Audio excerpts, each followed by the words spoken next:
Hello friends, मैं सत्यम स्वागत करता हूं अपने यूट्यूब चैनल डिलीजेंट सपोर्ट में। सो फ्रेंड्स, आज हम लोग ज्ञान बिंदु जीएस एकेडमी के द्वारा जो double star test series start किया गया है उसका टेस्ट सीरीज का सेट नंबर 1 करने वाले हैं।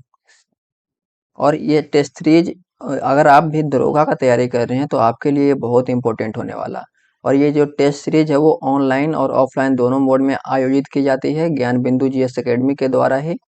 और इस जो टेस्ट सीरीज है इसका क्या क्या विशेषता है, विशेषता में ये है कि एनसीईआरटी और एससीईआरटी पैटर्न पर आधारित रहेगी और सिलेबस के अनुसार ये बनाया गया है। और ये जो टेस्ट सीरीज है वो टाइम मैनेजमेंट पे भी ध्यान दिया जाएगा। और ये टेस्ट सीरीज जो है ऑनलाइन और ऑफलाइन दोनों मोड में आयोजित की जाती है, दोनों मोड में उपलब्ध है। और ये जो टेस्ट सीरीज है इसकी प्रमुख विशेषता ये है कि ये जो सबसे नवीनतम पैटर्न जो होते हैं, जो आजकल जैसे क्वेश्चन पूछे जा रहे हैं हमारे नवीनतम पैटर्न में, नए नए एग्जाम में, उसके अनुरूप बनाया गया है। और इसमें ये जो टेस्ट सीरीज है इसमें करंट अफेयर का भी अच्छा खासा वेटेज देखने को मिलता है, जो कि बहुत अच्छा होता है ये अच्छा टेस्ट सीरीज के लिए। क्वेश्चन आंसर के द्वारा ये बहुत ही अच्छा पहल है। तो चलिए दोस्तों, हम लोग आज डबल स्टार सीरीज के सेट नंबर 1 को करेंगे। और ये टेस्ट सीरीज बहुत ही इम्पोर्टेंट होने वाला है अगर आप दरोगा का तैयारी कर रहे हैं, बिहार दरोगा का तैयारी कर रहे हैं तो चलिए दोस्तों, हम लोग क्वेश्चन नंबर 1 से स्टार्ट करते हैं। क्वेश्चन नंबर 1 है कि हाल ही में शाश्वत मिथिला महोत्सव 2025 का आयोजन कहाँ किया गया था। जो शाश्वत मिथिला महोत्सव 2025 है उसका आयोजन कहाँ किया गया था। जो शाश्वत मिथिला महोत्सव 2025 है उसका आयोजन है जो गुजरात के गांधीनगर में किया गया था। ऑप्शन नंबर डी इसका आंसर हो जाएगा। ऑप्शन नंबर डी, गुजरात के गांधीनगर में आयोजित किया गया था। कौन सा? तो शाश्वत मिथिला महोत्सव 2025। क्वेश्चन नंबर 2 है कि बिहार जाति आधारित जनगणना के अनुसार राज्य में अनुसूचित जातियों की संख्या कितनी है। बिहार में जाति आधारित जनगणना के अनुसार राज्य में कुल अनुसूचित जातियों की संख्या जो है वो कितनी है। तो इसका सही उत्तर हो जाएगा 215। Option number A. Question number 3 है कि निम्नलिखित कथनों पर विचार कीजिए। जो कथन कारक वाले क्वेश्चन है वो आजकल एग्जाम में बहुत ज़्यादा पूछे जा रहे हैं, क्योंकि पिछला देखे होंगे कि जो बीपीएससी का एग्जाम हुआ था उसमें बहुत ज़्यादा क्वेश्चन जो थे वो कथन कारक वाला ही थे। तो ये इसमें है कि हाल ही में भारत और नेपाल के बीच संयुक्त सैन्य प्रशिक्षण अभ्यास सूर्य किरण का 18वां संस्करण का आयोजन नेपाल के सलझंडी में हुआ था। तो ये जो सूर्य किरण का 18वां संस्करण है वो नेपाल के सलझंडी में ही हुआ था। तो ये कथन सही हो जाएगा। ऑप्शन नंबर 1 सही है।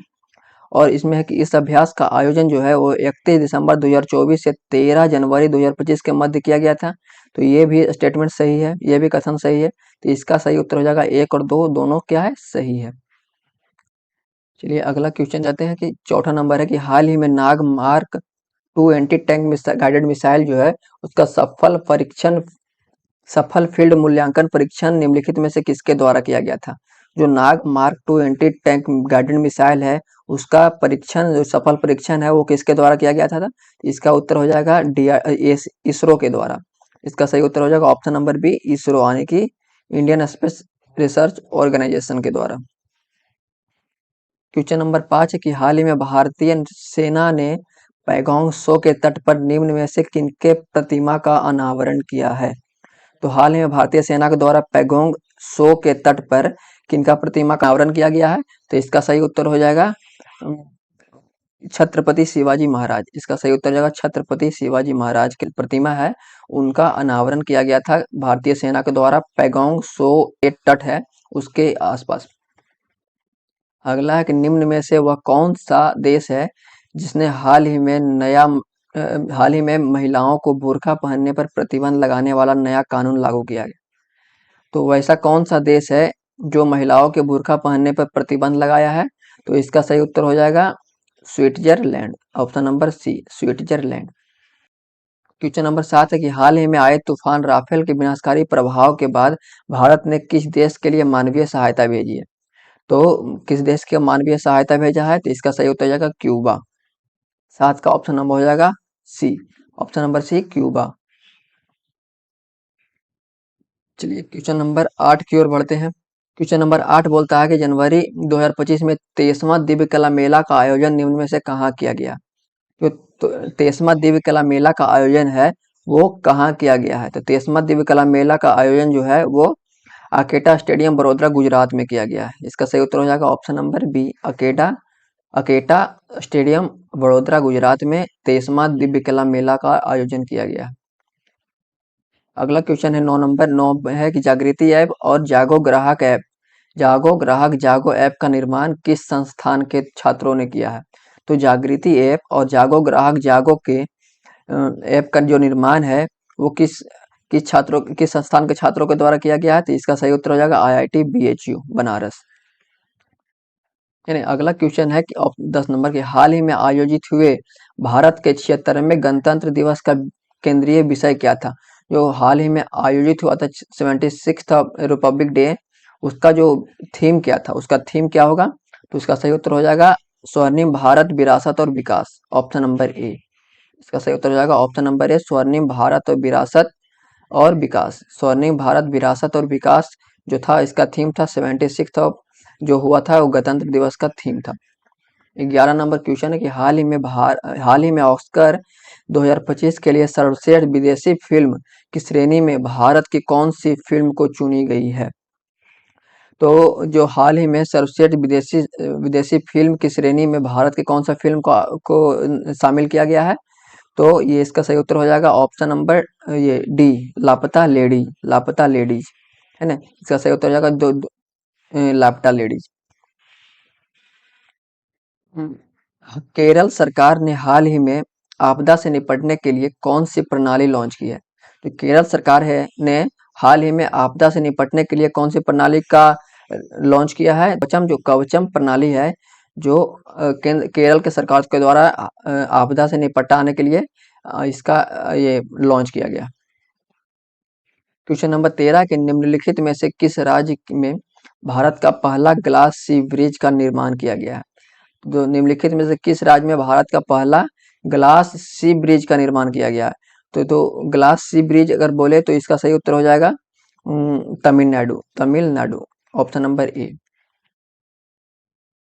क्वेश्चन नंबर 14 है कि हाल ही में राजस्थान में भारत पाकिस्तान सीमा पर शुरू किया गया ऑपरेशन सर्द हवा किसके द्वारा शुरू किया गया है? जो ऑपरेशन सर्द हवा है वो किसके द्वारा शुरू किया गया है? तो इसका सही उत्तर हो जाएगा BSF, बॉर्डर सिक्योरिटी फोर्स के द्वारा, सीमा सुरक्षा बल के द्वारा। इसका सही उत्तर हो जाएगा ऑप्शन नंबर बी, तो सीमा सुरक्षा बल है उसके द्वारा ऑपरेशन सर्द हवा शुरू किया गया है।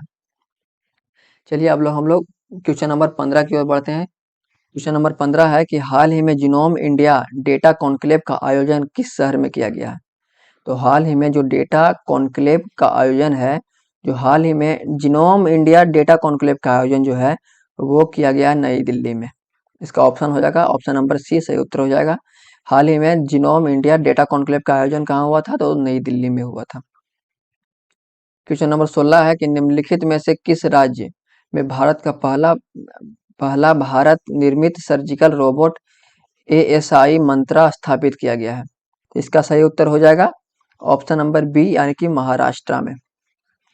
यानी कि जो भारत का पहला निर्मित सर्जिकल रोबोट है उसका नाम था ASI मंत्रा, उसका स्थापना हुआ था महाराष्ट्र में स्थापित किया गया था। क्वेश्चन नंबर 17 की हाल ही में 18वां प्रवासी भारतीय दिवस सम्मेलन का आयोजन कहाँ किया गया है? जो 18वां प्रवासी भारतीय दिवस सम्मेलन है उसका आयोजन कहाँ किया गया है? तो इसका सही उत्तर हो जाएगा भुवनेश्वर उड़ीसा। इसका सही उत्तर हो जाएगा option number B, Odisha Bhubaneswar में। क्वेश्चन नंबर 18 है कि हाल ही में अंतर्देशीय जलमार्ग विकास परिषद की पहली बैठक कहाँ आयोजित की गई है? जो अंतर्देशीय जलमार्ग विकास परिषद है उसका बैठक है वो कोलकाता में। क्वेश्चन नंबर 19 है जो हाल ही में भारत के किस राज्य में राष्ट्रीय हल्दी बोर्ड का उद्घाटन किया गया है? तो राष्ट्रीय हल्दी बोर्ड का उद्घाटन हो गया है निजामाबाद तेलंगाना में, ऑप्शन नंबर डी। जो राष्ट्रीय हल्दी बोर्ड है उसका उद्घाटन है निजामाबाद तेलंगाना में किया गया है। क्वेश्चन नंबर 20 कह रहा है कि वन पारिस्थितिकी तंत्र को ग्रीन GDP से जोड़ने वाला भारत का पहला राज्य कौन बना है? जो वन पारिस्थितिकी तंत्र है उसको ग्रीन जीडीपी से जोड़ने वाला भारत का पहला राज्य कौन है? तो इसका सही उत्तर हो जाएगा ऑप्शन नंबर ए, छत्तीसगढ़। यानी कि जो छत्तीसगढ़ राज्य है वो वन पारिस्थितिकी तंत्र को ग्रीन जीडीपी से जोड़ने वाला भारत का पहला राज्य बन गया है। क्वेश्चन नंबर 21 है कि निम्नलिखित में से कौन सा कथन सीधी सड़क पर एक समान त्वरण से चलने वाली कार के लिए सही है? तो इसका सही उत्तर हो जाएगा कार के वेग लगातार बदल रहा है। इसका सही उत्तर हो जाएगा ऑप्शन नंबर बी। 22 नंबर है किसी कार के हेडलाइट में प्रयुक्त दर्पण निम्नलिखित में से कौन सा होता है? जो कार के हेडलाइट में कौन से दर्पण का प्रयोग किया जाता है? तो जो कार के हेडलाइट में हो अवतल दर्पण का प्रयोग किया जाता है। उसका सही उत्तर हो जाएगा 22 का ऑप्शन नंबर ए, अवतल दर्पण। कार के हेडलाइट में अवतल दर्पण का प्रयोग किया जाता है। 23 नंबर यांत्रिक ऊर्जा किनका योग होता है? यांत्रिकी ऊर्जा जो है वो किनका योग होता है? तो यांत्रिकी ऊर्जा है वो रासायनिक ऊर्जा और विद्युत ऊर्जा का ही क्या होता है? योग होता है। इसका सही उत्तर हो जाएगा ऑप्शन नंबर बी। 24 नंबर है 20 केजी द्रव्यमान वाली वस्तु को 4 मीटर प्रति सेकंड के त्वरण के साथ स्थानांतरण होता है तो उस पर लगने वाले बल की मात्रा क्या है? तो इस पे बल लगने वाला बल क्या होगा? F इंटू एम, ए बराबर ए में होता है। 20 इंटू 4 कितना हो जाएगा? 80 न्यूटन। 24 का ए 80 न्यूटन। 24 का option number A 80 Newton. Question number आप लोग 25 की ओर बढ़ते हैं। क्वेश्चन नंबर 25 है कि घरेलू विद्युत उपकरणों में प्रयुक्त सुरक्षा फ्यूज तार उस धातु से बनी है जिसका जिसका क्या जिसका जो जो गलनांक होता है वो कम होता है। इसका सही उत्तर हो जाएगा option number B. Question number 26 बोल रहा है कि चुंबकीय क्षेत्र का एसआई मात्रक कौन सा होता है? चुंबकीय क्षेत्र का जो एसआई मात्रक है वो टेस्ला होता है। ऑप्शन नंबर डी, चुंबकीय क्षेत्र का एसआई यूनिट होता है वो टेस्ला होता है। 27 नंबर है एक बीकर 4 डिग्री सेल्सियस पर पूर्णतः जल से भरा हुआ है और जल ऊपर से होकर बहने लगेगा यदि इसे इसे क्या 4 डिग्री से ऊपर गर्म किया जाए तो भी बहने लगेगा। 4 डिग्री के नीचे भी ठंडा किया जाए तो भी क्या हो जाएगा? बहने लगेगा, ये गिरने लगेगा। इसका सही उत्तर हो जाएगा ऑप्शन नंबर सी, ए और बी दोनों। 28 है हाइड्रोजन के किस समस्थानिक में न्यूट्रॉन नहीं होता है? जो हाइड्रोजन के किस समस्थानिक में न्यूट्रॉन नहीं होता है तो इसका सही उत्तर हो जाएगा protium. Protium option number C, protium. Question number 29 है एक घोल में 450 ग्राम पानी और 50 ग्राम सामान्य नमक है तो घोल की सांद्रता है। तो इसका घोल की सांद्रता यानी 29 का सही उत्तर हो जाएगा ऑप्शन नंबर सी, 10%। 30 नंबर है मीथेन में किस प्रकार का बंध होता है? जो मीथेन है, मीथेन CH4, इसमें कौन सा बॉन्ड होता है? तो इसमें मीथेन में होता है वो एकल बॉन्ड होता है, सिंगल बॉन्ड। तो इसका option number A, single bond. Question number 31 है प्लास्टर ऑफ पेरिस पीओपी के सेट होने की प्रक्रिया में क्या होता है? जो पीओपी के सेट की प्रक्रिया में क्या होता है? तो अन्य हाइड्रेट्स के बनने का हाइड्रेशन होता है। तो ऑप्शन नंबर ए इसका सही उत्तर हो जाएगा। क्वेश्चन नंबर 32 है निम्नलिखित में से कौन सा कथन सही या गलत है? तो कथन ए बोल रहा है H2S हवा में जलकर और H2O एवं SO2 देता है। जो H2S है वो हवा में जलकर क्या देता है? H2O और SO2 देता है। तो ये बिल्कुल बात सही है। कथन 2 बोलता है उष्मा की उपस्थिति में फेरस सल्फेट का अपघटन Fe2O3 SO2 और SO3 में होता है। तो उष्मा का उपस्थिति में फेरस सल्फेट का जो अपघटन होता है वो Fe2O3 SO2 और SO3 में होता है। तो ये भी बात बिल्कुल क्या है? सही है। तो इसका सही उत्तर हो जाएगा कथन ए और बी दोनों सही है। तो कथन ए, बी और दोनों सही कहाँ है? ऑप्शन नंबर डी में। इसका सही उत्तर हो जाएगा option number D. Question number 33 है आधुनिक आवर्त सारणी किसने बनाया है? आधुनिक आवर्त सारणी जो है वो किसने बनाया है? तो ये आधुनिक जो आवर्त सारणी है वो मोजले ने बनाया है, मोजले साहब। 34 नंबर है कोशिका का केंद्रक का क्या कार्य है? 34 नंबर है कि कोशिका का जो केंद्रक है उसका क्या कार्य है? तो कोशिका का जो केंद्रक है उसका कार्य है कोशिकीय गतिविधियों का निरूपण और अनुवांशिक सामग्री का संग्रहण करना। इसका सही होता जाएगा ऑप्शन नंबर सी, 34 का ऑप्शन नंबर सी सही हो जाएगा। अगर आपको ये सीरीज अच्छा लग रहा है तो एक बार आप लोग मेरे चैनल को सब्सक्राइब और इसकी पीडीएफ के लिए डिस्क्रिप्शन बॉक्स में एक लिंक दिया गया है, उस लिंक पे आप लोग क्लिक कीजिएगा तो वहाँ आप लोग को पीडीएफ मुहैया करा दिया जाएगा। चलिए अब हम लोग क्वेश्चन नंबर 35 की ओर बढ़ते हैं। क्वेश्चन नंबर 35 है, निःश्वसन खालिस्तान के द्वारा होता है। जो निःश्वसन है वो किसके द्वारा होता है? तो फेफड़े की अवस्फीति के द्वारा होता है। इसका सही उत्तर हो जाएगा ऑप्शन नंबर सी, 35 का सी। 36 नंबर क्वेश्चन बोल रहा है कि फलों और बीजों में निम्नलिखित में से किस पादप हार्मोन की उच्च सांद्रता होती है? तो फलों और बीजों में किसकी सांद्रता ज्यादा होती है? तो इसका सही उत्तर हो जाएगा cytokinin, option number D, cytokinin hormone का। 37 है, ब्रेड को ऊपर उठाने के लिए उसमें कौन सी सामग्री डाली जाती है? ब्रेड को ऊपर उठाने के लिए कौन सी सामग्री डाली जाती है? तो इसका सही उत्तर हो जाएगा खामीर। खामीर का प्रयोग किया जाता है ब्रेड को फुलाने के लिए। 38 नंबर है, एविज में शामिल है। एविज में कौन सा शामिल है? तो एवरेज में हमेशा पक्षी शामिल होता है, बर्ड शामिल होता है। क्वेश्चन नंबर 39 है कि निम्नलिखित में से कौन सा एक रूपांतरित तना है? तो रूपांतरित तना कौन सा है? तो आलू क्या है? एक रूपांतरित तना का भाग है। क्वेश्चन नंबर 40 है, निम्नलिखित में से कौन सा गर्भ निरोधक है?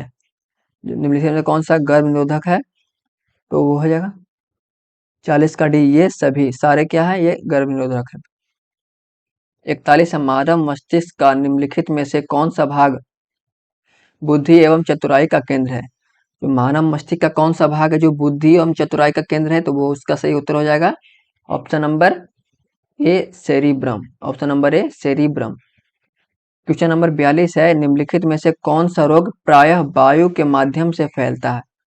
तो कौन सा रोग है जो वायु के माध्यम से फैलता है? तो वो प्लेग नामक बीमारी जो है वो वायु के माध्यम से फैलता है। क्वेश्चन नंबर 43 है, कबूतर, मच्छर और चमगादड़ के पंख दिखाते हैं। क्या दिखाते हैं?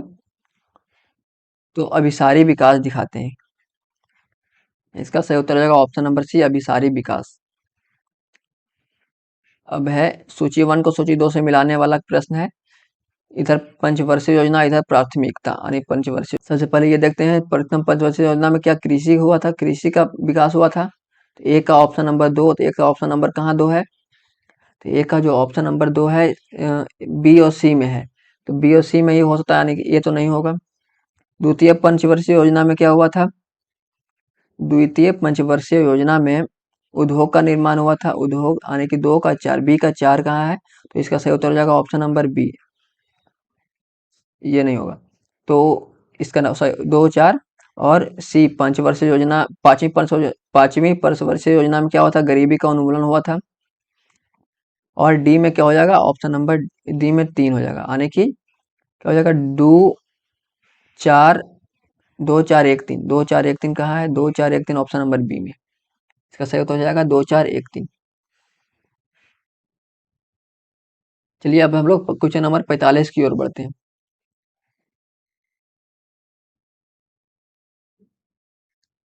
क्वेश्चन नंबर 45 है, निम्नलिखित में से मौद्रिक नीति में कौन कौन से उपकरण है? जो मौद्रिक नीति में कौन कौन से उपकरण का प्रयोग किए जाते हैं? तो इसका सही उत्तर हो जाएगा option number D, reverse repo rate. Bank दर, रेपो दर और नगद आरक्षित अनुपात, वैधानिक तरलता अनुपात, ये सारे क्या है? उपयुक्त में से सभी, ये सभी उपकरण का प्रयोग किया जाता है मौद्रिक नीति में। सीमांत बचत प्रवृत्ति का परिभाषा है। सीमांत बचत का जो प्रवृत्ति का जो परिभाषा है वो क्या है? Option number D, S Y Y. 47 है, निम्नलिखित में से कौन सा कथन गलत है? 47 है कि निम्नलिखित में से कौन सा कथन क्या है? गलत है। इसका सही उत्तर हो जाएगा ऑप्शन नंबर सी, जीडीपी की गणना में मध्यवर्ती वस्तुओं एवं सेवाओं का मूल्य शामिल किया जाता है। इसका सही उत्तर हो जाएगा option number C. Question number 48 है, मल्होत्रा समिति संबंधित है। जो मल्होत्रा समिति है वो किससे संबंधित है? तो बैंकिंग क्षेत्र में सुधार से संबंधित है। इसका सही उत्तर हो जाएगा ऑप्शन नंबर ए। सरगैसो सागर स्थित है। सरगैसो सागर है वो कहाँ स्थित है? तो वो सरगैसो सागर जो है वो उत्तरी अटलांटिक महासागर में स्थित है। इसका सही उत्तर हो जाएगा option number A. Question number 50 है, निम्नलिखित में से कौन सा एक युग्म नहीं है, यानी कि जो गलत है। तो क्वेश्चन नंबर 50 है, ये कौन से गलत है, तो इसका सही उत्तर हो जाएगा ऑप्शन नंबर सी, इंडोनेशिया का शामिल, ये गलत है। बाकी ये मध्य यूरोप में स्थानीय पवन है जो ट्रेमोंटेन ये पवन है, इसका सही उत्तर हो जाएगा। उत्तरी अमेरिका के ब्लैक रोलर, ये भी उसका स्थानीय पवन का नाम है। और ऑस्ट्रेलिया का ब्रिक फील्डर, ये भी क्या है, स्थानीय पवन का नाम है। तो इसका सही उत्तर हो जाएगा Indonesia, option number C. Question number 51 है कि राजस्थान के केवलादेव राष्ट्रीय उद्यान किसके लिए प्रसिद्ध है। जो राष्ट्रीय उद्यान है वो केवलादेव राष्ट्रीय उद्यान राजस्थान का, वो किसके लिए प्रसिद्ध है, तो ये केवलादेव राष्ट्रीय पक्षी विहार जो है वो पक्षियों के लिए प्रसिद्ध है। क्वेश्चन नंबर 52 है, वर्ष 2011 की जनगणना के अनुसार भारत का दूसरा सर्वाधिक जनसंख्या वाला शहर कौन है। जो भारत का दूसरा सर्वाधिक जनसंख्या वाला शहर कौन है, तो वो है दिल्ली, ऑप्शन नंबर ए। 52 का सही उत्तर हो जाएगा option number A, Delhi. Question number 53 है कि राष्ट्रीय राजमार्गों का चौराहा नाम से प्रसिद्ध कानपुर किस नदी के किनारे स्थित है। जो कानपुर है वो किस नदी के किनारे स्थित है, तो कानपुर जो है वो गंगा नदी के किनारे स्थित है, option number B. Question number 54 की ओर बढ़ते हैं। क्वेश्चन नंबर 54 बोल रहा है, बांध सागर परियोजना निम्नलिखित में से किस नदी पर स्थित है। जो बांध सागर परियोजना है वो किस नदी पर स्थित है, तो वो सोन नदी पर स्थित है, इसका सही उत्तर हो जाएगा ऑप्शन नंबर बी। 55 है, अरावली और विंध्य पर्वतमाला के मध्य कौन सा पठार है। तो अरावली और विंध्य पर्वतमाला के बीच कौन सा पठार है, तो मालवा का पठार है। 55 का सही उत्तर हो जाएगा ऑप्शन नंबर ए, मालवा का पठार। क्वेश्चन नंबर 56 है, जैव आवर्धन के संदर्भ में निम्नलिखित कथनों पर विचार कीजिए।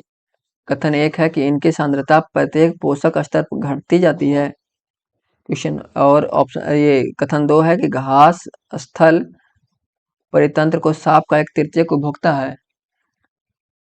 तो कथन 1 गलत है, कथन 2 क्या है, सही है, तो इसका सही उत्तर हो जाएगा option number B. Question number 57 है कि किस अधिनियम के तहत बम्बई और मद्रास प्रेसिडेंसी की सरकारों के कलकत्ता प्रेसिडेंसी के अधीन कर दिया गया। जो बम्बई प्रेसिडेंसी और मद्रास प्रेसिडेंसी को कलकत्ता प्रेसिडेंसी के अंतर्गत इसको जोड़ दिया गया था, तो कौन से रेगुलेटिंग एक्ट आया था, तो कौन से एक्ट के द्वारा, तो इसका सही उत्तर हो जाएगा ऑप्शन नंबर ए, 1773 का रेगुलेटिंग एक्ट के द्वारा तीनों प्रेसिडेंसी को बंगाल प्रेसिडेंसी में मिला दिया गया था। 58 है, निम्नलिखित में से कौन सा समिति पंचायती राज के विकास से संबंधित नहीं है। तो कौन से संबंधित है जो पंचायती राज से संबंधित नहीं है, तो इसका सही उत्तर हो जाएगा ऑप्शन नंबर डी, राज मन्नार समिति, ऑप्शन नंबर डी। बाकी ये तीनों समिति क्या है, वो पंचायत समिति से, पंचायती राज से क्या है, संबंधित है। 59 है, जीवन तथा व्यक्तिगत स्वतंत्रता के संरक्षण का अधिकार भारतीय संविधान के किस अनुच्छेद में वर्णित है।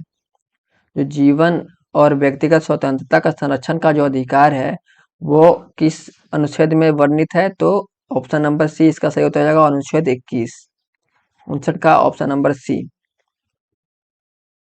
60 है, निम्नलिखित में से किसकी नियुक्ति राज्यपाल के द्वारा नहीं किया जाता है। तो किसका नियुक्ति राज्यपाल के द्वारा नहीं किया जाता है, तो इसका सही उत्तर हो जाएगा उच्च न्यायालय के न्यायाधीश का जो नियुक्ति है वो राज्यपाल के द्वारा नहीं किया जाता है। 61 है, क्वेश्चन नंबर 61 है कि किस संविधान संशोधन के तहत लोकसभा सीटों की संख्या 525 से बढ़कर 545 कर दी गई। तो कौन से संशोधन के द्वारा सीट, जो लोकसभा की सीट था 525 से बढ़ाकर 545 कर दिया गया, तो इसका सही उत्तर हो जाएगा 31वां संविधान संशोधन अधिनियम के तहत। क्वेश्चन नंबर 62 है, केंद्र राज्य संबंधों के संदर्भ में निम्नलिखित कथनों पर क्या कीजिए, विचार कीजिए।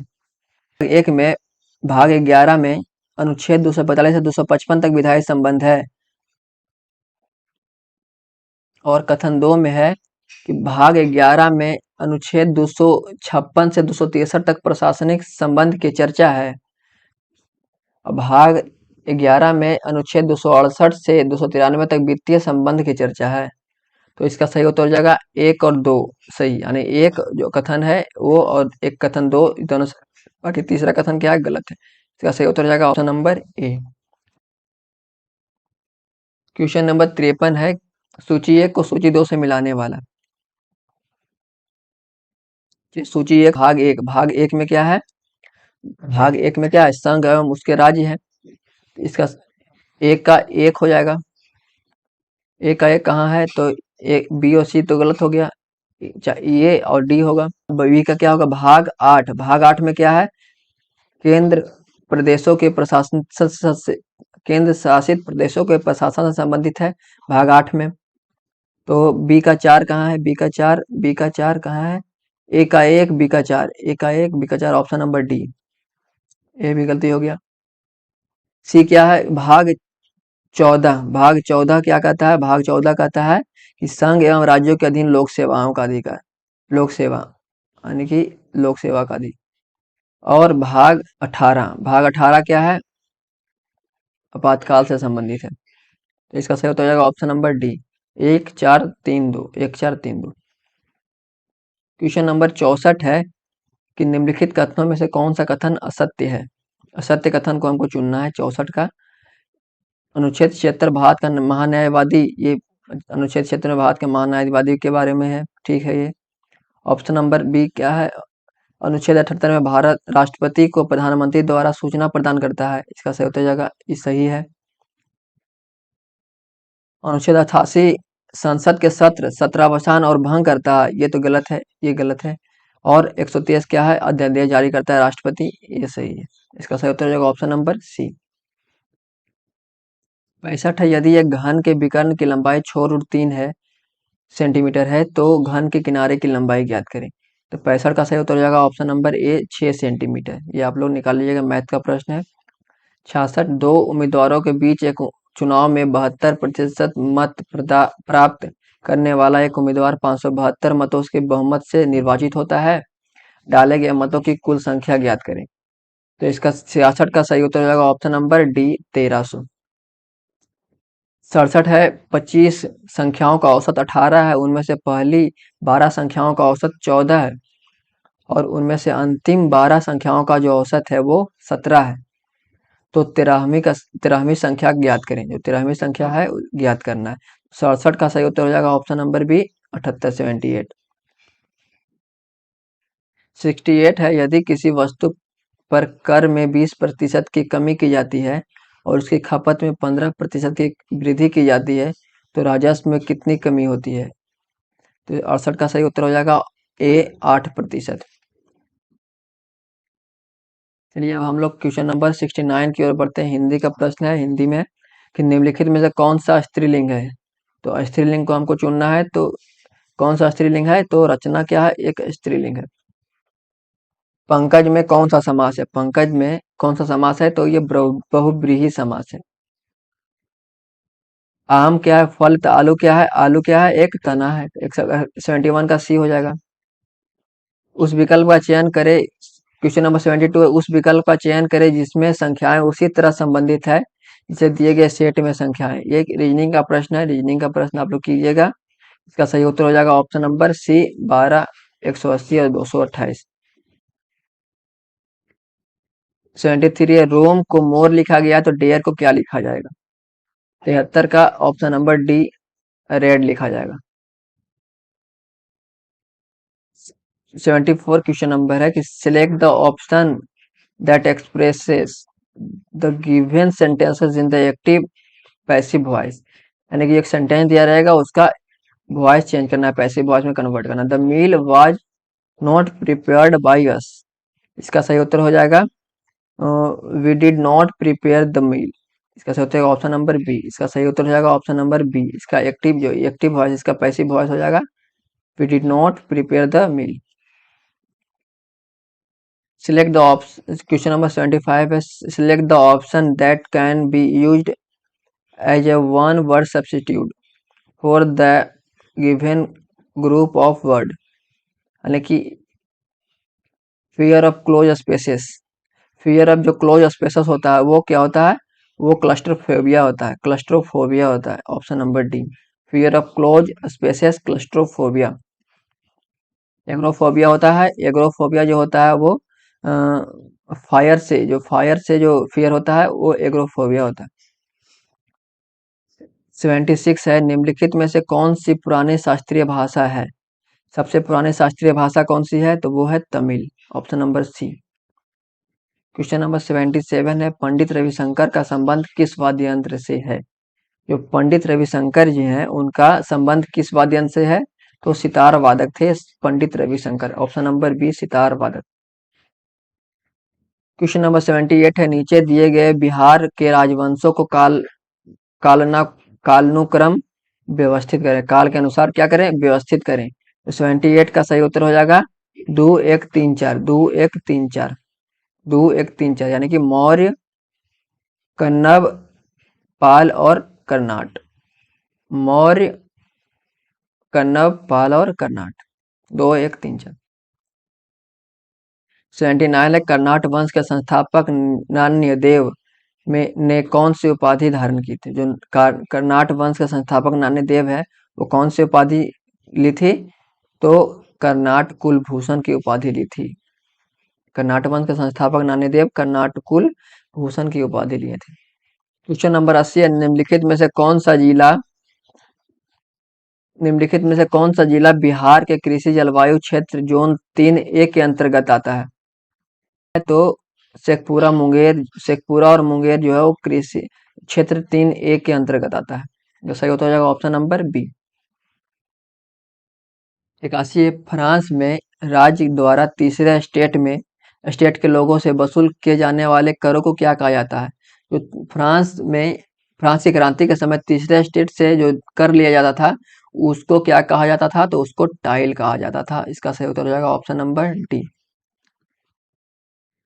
क्वेश्चन नंबर 82 है कि अक्टूबर क्रांति संबंधित है।